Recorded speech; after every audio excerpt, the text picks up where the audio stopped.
Hello, awesome people. I hope you're having just an amazing day today.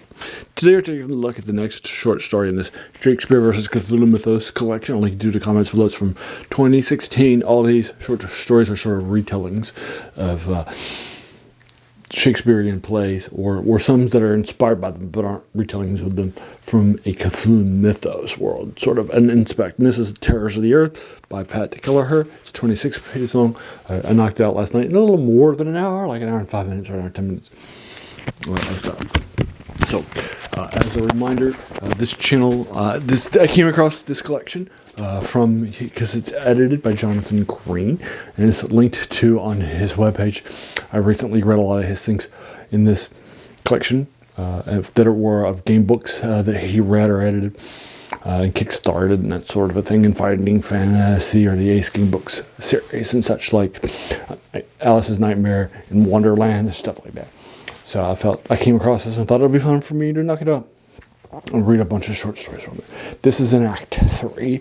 It is the second to the last, so it's a penultimate short story in Act 3, and there are only 3 acts. So as you can tell, we're getting deep into this book for you folks. Again, I'll link you to it in the comments below. As a reminder, the Cthulhu mythos is a shared universe created initially by H.P. Lovecraft. He would share some things from his stuff, from story to story to story, and sort of collect it and make it one giant extra universe that was shared. And then he started bringing in others like Clark Ashton Smith's Seth Agua from the Tale of Zatam Prasaras, and they would start using some of his stuff in his from the big three at Warrior Tales to people like, Donald Wandre or Frank Belknap Long from the Hounds of Tyndall, stuff like that. So there's a lot of good things that happen in the shared universe, both in Generation 1 and even through today. It's a shared universe that anybody can write in. So what we're doing today is that shared universe with the sort of the concepts and such. So basically what's happening is our point of view character initially is a ruler of Albion, a darker version of Albion normally. And he has 3 daughters, naturally, from his first wife. And then she died, which we'll find out more about. So now, basically what's happening in the first couple of pages, and again, I keep spoiler free, I just like to get you kind of the first page or 2 or 3 in this case, in order to find what's happening, is that he's asking his daughters in their order of birth whether or not they love him. So that's basically, sorry, I dropped my book. So anyway, so basically what's happening again is that our main character is the ruler of Albion, and he's asking his daughters in order if they love him and how much. And he's trying to trick them. And so his oldest daughter, who's definitely very crafty, very sly, gives him some great answers, and he gives her, because he's his oldest daughter and is married, and gives her, the title of Albion.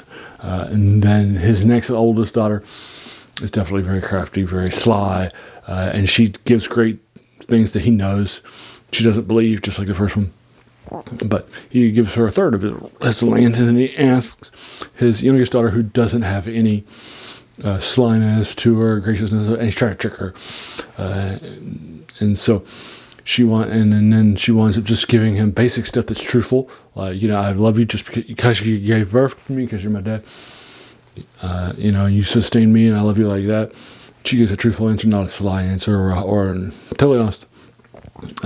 And because it's not as Veffel, he banishes her, but this is his way of saving her from the fate that's going to fall his first 2 daughters. And then we're going to find out later on, after that scene, what happens with, we're going to find out he has some sons too, but they're not from his first wife.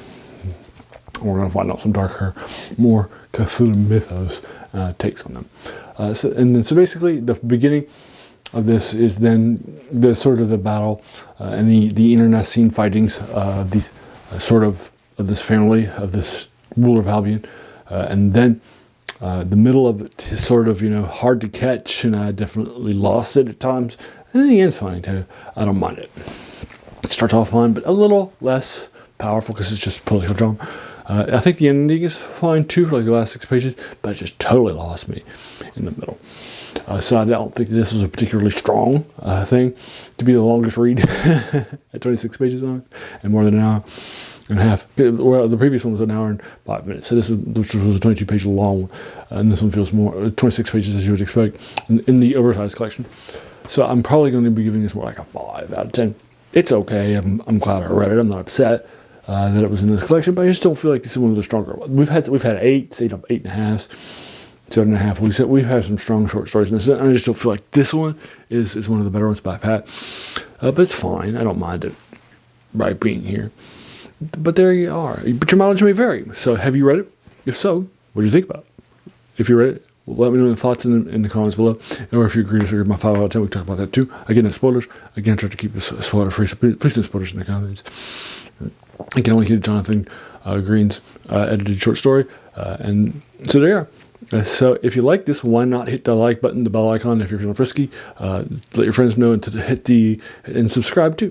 Do all the YouTube stuff. As a reminder, this channel's name is The Worst Thing About New Books. It's a quote by a French philosopher, Shakespeare, who said that the worst thing about them was he kept us from reading the old ones, right? And this is definitely an older work. So that's pretty good. So I like it lots.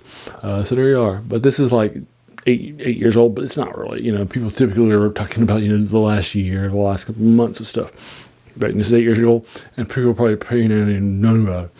So there you are. So finally, I just want to pause and take a moment just to thank you so much for taking some time out of your day and investing it and watching my video, because we all have so many things that are happening, right, in our lives, and we're pulled in so many different directions, right? So the fact that you spent this time with me, that's incredibly humbling, and I appreciate it. So thanks again, and have an amazing day.